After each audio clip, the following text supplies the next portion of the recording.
Hello YouTube family, Radhe Radhe, जय माता दी। हम आपके बीच में चुटकुला नाच गीत लाए। सुनिए, गाना पसंद आएगा तो प्यारा सा कमेंट जरूर करना। जय माता दी। महल हमरी सुन पिया घर चलायावा, महल हमरी सुन पिया घर चलायावा, महल हमरी सुन पिया घर चलायावा।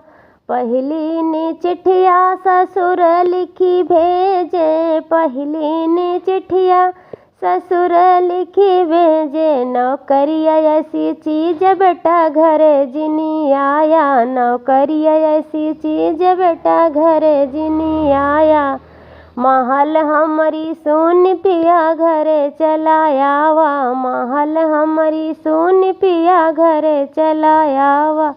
दूसरी ने चिट्ठिया जेठ लिखी भेजई, दूसरी ने चिट्ठिया जेठ लिखी भेजई। रुपया ऐसी चीज भैया घर जिनी आवा, रुपया ऐसी चीज भैया घर जिनी आवा। महल मोरी सुन पिया घर चलायावा, महल हमारी सुन पिया घर चलायावा।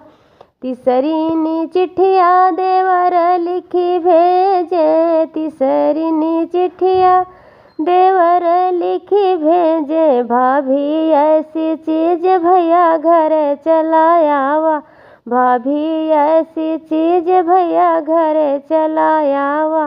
महल हमारी सुन पिया घर चलायावा, महल हमारी सुन पिया घर चलायावा।